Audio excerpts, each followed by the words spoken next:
Halo semuanya, selamat datang kembali di channel ini. Jumpa lagi dengan saya Vicky Himpong. Bagaimana kabar kalian semuanya? Aku berharap teman-teman semua di rumah bersama dengan keluarga tercinta selalu dalam keadaan yang sehat. Amin. Kita akan segera kembali lagi untuk membahas berikan video yang sudah saya rangkum untuk memberikan informasi-informasi terbaru terupdate kepada teman-teman semua dan semoga ini bisa mengedukasi kalian semua. Kita sama-sama sebarkan berita-berita yang positif, berita-berita yang aktual dan terpercaya. Kita lawan semua berita-berita hoax yang beredar dan setiap opini-opini yang saya akan berikan di sini adalah pure opini pribadi, hanya opini, bukan sebuah fakta kebenaran yang harus kalian percayai, tapi sama-sama kita beropini agar supaya kita semakin aktif dalam mendukung perkembangan dan kemajuan bangsa dan negara ini. Kita akan segera bahas videonya, tapi sebelum itu buat kalian semua yang mau pesan kaos seperti yang saya pakai dalam membuat konten di channel ini, teman-teman bisa melihat pembeliannya di sematan komentar video ini. Kita akan segera untuk bahas videonya. Ahoker dan Abah bersatu. Dukung Pramono Rano di Pilgub Jakarta. Aduh, ini seperti akhirnya utara dan selatan ketemu. Ini seperti langit dan bumi bersatu. Ahokers, anak Abah.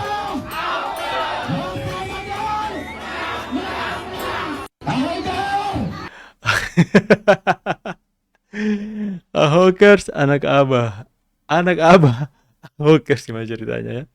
Orang-orang FPI yang dulu itu sangat benci kepada Ahok akhirnya bersatu dengan Ahok, teman-teman ya. Dan Ahok juga, apakah mereka akan saling menjilat ludah sendiri? Kita baca komentar. Tetap Abah calon presiden selama-lamanya, sampai kapanpun, sampai akhir dan kadaluarsa. Namanya juga petugas partai harus ikut arahan atasan partai, mau suka atau tidak suka. Kelihatan tuh paniknya. Nomor satu, yes, gak ngaruh, tetap RK untuk Jakarta. Orang cerdas pasti RK. Bagus dong, sama yang kalah saling mendukung satu sama yang lain. Aduh, makin lucu teman-teman ya. Makin lucu. Kita next ke berita selanjutnya. Ketulusan hati Om. Saya Ketua Projo Sulawesi Utara dan kader Gerindra nyatakan Om Imba luar biasa. AA menyerang personal, ada ketakutan padanya terhadap Om Imba. Wow. Imba saat diserang Andre Ang, orang yang pernah dia bantu. Moderator pun sampai tak kuat menahan haru. Moderator pun sampai tuh. Ini saya langsung tiba-tiba teringat dengan Pak Ganjar yang menyerang personal Pak Prabowo kemarin, yang menyinggung-nyinggung soal hak asasi manusia, pelanggar HAM dan sebagainya. Dan akhirnya apa? Itu Pak Prabowo itu bikin menuai ratusan juta simpati masyarakat Indonesia. Dan saya percaya itu salah satu hal kenapa masyarakat Indonesia banyak yang mendukung Pak Prabowo yang dulu yang mendukung Ganjar, karena melihat arogan dan kesombongan seorang Ganjar Pranowo yang benar-benar secara frontal di depan umum seperti itu menghina atau menyerang personal seorang Pak Prabowo, dan Pak Prabowo hanya terlihat sedih, teman-teman. Dan akhirnya menuai begitu banyak simpati. Dan saya percaya ini akan terjadi di sini. Pak Imba, Bapak pernah menjadi terpidana korupsi. Izin bertanya, Mas, masalah apa yang membuat Bapak terpidana pada saat itu? Kiranya bisa dibagi pengalaman Bapak untuk menjadi bahan pembelajaran bagi kita semua. Untuk Pak Audi, Pak Beni, untuk saya. Wow. Udahlah, saya pikir mereka nggak belajar dari mereka yang di atas ya teman-teman. Mereka nggak belajar bahwa hal seperti ini, menyerang personal itu hanya mempermalukan diri mereka sendiri dan mungkin akan menjadi keuntungan untuk calon ini ya, Pak Imba Rogi ya. Maksudnya dukungan Anies Baswedan kepada Pramono dan Rano, kalau menurut saya itu bukannya menaikkan suara, menggelembungkan suara, tapi malah menggemboskan suara, Bang. Kenapa ya? Oke, anak Abah tetap di situ ya. Oke, pemilih Rano tetap di situ. Tetapi pemilih kalangan minoritas di Jakarta ini kemungkinan besar akan lari gitu loh. Karena buat mereka ya melihat Anies itu lebih serem dibandingkan melihat PKS gitu. Karena ingat peristiwa 2017 ingat peristiwa Lebih serem. 2017 itu gitu loh. Munculnya politik identitas dalam pilkada di Jakarta gitu. Dan ya peristiwa-peristiwa berikutnya lah yang tentu kita pahami semua. Jadi mereka akan lari, dan memang Anies ini sebetulnya berkoalisi dengan Pramono Rano pada tahun ini karena dia sebetulnya sedang mencari celah untuk maju lagi sebagai calon di 2029 yang akan datang sebagai entah calon presiden entah wakil presiden gitu. Kan partai politik sekarang kan udah habis dalam tanda kutip ya bergabung di Koalisi Indonesia Maju, bergabung dengan Pak Prabowo. Ya peluang yang tersisa itu adalah PDI Perjuangan. Nah, kita lihat kemarin-kemarin waktu pencalonan di Jakarta dan pencalonan di Jawa Barat, Ibu Mega kan belum terbuka hatinya kepada Anies ini gitu. Nah mungkin Anies merasa melihat kesempatan untuk melunakkan hati Ibu Megawati pada hari ini gitu loh. Sehingga kemudian ya dia berkoalisi dengan Pramono dan Rano. Ya sebetulnya kan begini. Kalau ada pertanyaan Bang, gimana peluang Ridwan Kamil? Kemarin kan 50-50 itu Bang. Waktu belum Pramono dan Rano belum menggandeng Anies Baswedan. Tetapi setelah Anies mendukung Pramono dan Rano, hemat saya ini loh. Bisa lari loh pemilih minoritas ini. Ini yang mendukung Pramono Rano ini benar-benar orang-orang yang mensikirkan. Lalu Amin Rais memberikan dukungan. Si Anies ya, orang-orang yang di mana Amin Rais berpihak pasti kalah. Di mana ada Amin Rais, di situ ada kekalahan. Kalian masih ingat Pak Prabowo pernah didukung oleh Amin Rais 2 kali, kalah 2 kali. Ketika Amin Rais sudah tidak bersama dengan Pak Prabowo, menang.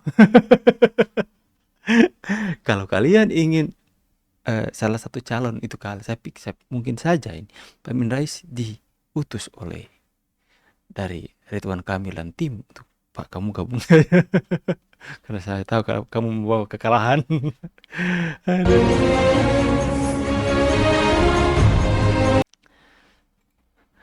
Cepat pulang Pak Presiden, DPR dan KPK lagi nggak sehat. Calon pengawas KPK tak setuju tersangka korupsi dipamerkan. Pembunuhan karakter. Aduh, masih sayang itu sama korupsi. Masih nggak enakan itu loh sama korupsi. Calon pengawas KPK teman-teman ya. Anggota Komisi 3 DPR. OTT KPK itu kampungan dan merugikan negara, uang negara katanya. Anggota DPR kompak tepuk tangan saat calon ketua KPK sebut ingin hapus OTT KPK. Usulkan OTT dihapus, Yohanes Tanan terpilih jadi pimpinan KPK. Raih suara DPR terbanyak. Apa ini? Setio Budianto resmi terpilih jadi ketua KPK 2024-2029. Tunggu tanggal mainnya. Oh. Gak pernah kelihatan Pak Ganjar, ternyata lagi di Bali guys.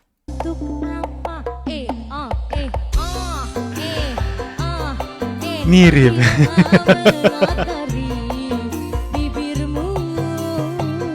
Mirip Pak. lagi santai kawan. Gas bang tak bantu tag narasi, nggak bakalan mau guys. Ya iyalah, orang dorongannya kurang kenceng atau takut sama nenek. Kalian tahu kan si Esther yang menangis gara-gara peringatan darurat, di blok dong gua. Kalian lihat nih narasi medianya Najwa Shihab Sengkuniwati membatasi. Halo teman-teman ya. Jadi coba kita bahas ini dulu. Tanda-tanda Mulyono ketangkep. Aduh, masih menyerang Pak Jokowi lagi ya. Pembunuhan karakter. Ini soal mereka mengatakan bahwa mereka yang tersangka korupsi jangan dipamer. Calon pengawas KPK tak setuju tersangka korupsi dipamerkan. Nah, calon pengawas KPK tuh teman-temannya. Pembunuhan karakter tersangka korupsi mah harusnya bukan cuma karakternya tapi nyawanya sekalian. Yang gue greget adalah mahasiswa pada nggak demo, tapi kalau soal Mulyono paling semangat demo, kocak-kocak. Kan ada wapres, ngapain emang tuh bocah? Coba laporkan ke admin Gerindra, gimana pendapatnya? Ketua Komisi 3 itu dari Gerindra asli. Mahasiswa yang suka demo pada kemana ya? Pilih pejabat daerah dari Gerindra biar satu komando. Ingatkan KPK yang bentuk siapa? Ini kenapa mahasiswa gak demo ya? Lah, lo kira di DPR nggak ada fraksi Gerindra apa? DPR adalah wakil rakyat, jadi keputusan DPR adalah mutlak dari suara rakyat. Nggak juga. Presiden nggak ada kuasa sama DPR, kocak. Udah ganti presiden ternyata sama aja. Kemana mahasiswa, kenapa kalau kini nggak demo? Tanggal 27 saya pastikan no Red Bull. Bahas no Red Bull lagi. Oke teman-teman semuanya ya, jadi saya berharap itulah video-video cuplikan yang bisa kita saksikan bersama-sama untuk hari ini. Bagaimana ya mereka kangen dengan Pak Prabowo untuk cepat pulang Pak ke negara lagi tidak baik-baik saja ya. Oke, jadi yang menjadi perbincangan hangat adalah bagaimana para anak-anak Abah ini merasa terkhianati ketika detik-detik Abah memberikan dukungan kepada Pramono Rano, yang berarti dia akan berkoalisi bergabung dengan PDIP, teman-teman. Wah, luar biasa ya. Bergabung dengan PDIP yang dulu mereka itu saling serang, itu para pengikutnya itu berbeda seperti minyak dan air, nggak bisa bersatu. Tapi karena memang politik Indonesia cair seperti ini, akhirnya mereka bisa bersatu, menyatukan segala perbedaan. Mereka yang dulu memang benar-benar menjerumuskan Ahok sampai ke dalam penjara, akhirnya Ahok bersatu dengan mereka. Nah, gimana itu tuh teman-teman? Mereka akan saling menjilat udah sendiri apa yang mereka sampaikan, mereka bantah sendiri, dan mereka demi kepentingan Abahnya. Dan mereka teriak-teriak, Anies, Pak Anies, Pak Anies, sadar Pak Anies, apa untungnya kamu dengan Pramono Rano? Ya, saya terus terang katakan, kalian masih belum sadar, kalian yang harus sadar, please. Kalian anak-anak Abah yang harus sadar. Karena kalian ini beralat.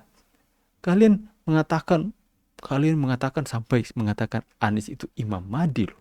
Kalian mengatakan Anies itu sekjen PBB atau apa ya. Tapi ya ujung-ujungnya apa? Anies mendukung Pramono Rano. Ya, buat mereka pasti merasa tersakiti. Ya biarkanlah semoga mereka sadar supaya mereka bisa lihat tuh ya bahwa Anies ini hanya mencari kepentingan pribadinya, bukan kepentingan golongannya. Ya, silakan berikan pendapat dan tanggapan kalian di kolom komentar. Buat kalian semua yang mau pesan kaos seperti yang saya pakai dalam pembuatan konten seperti ini, silakan link pemesanan saya sematkan komentar video ini. See you guys on the next video and God bless you.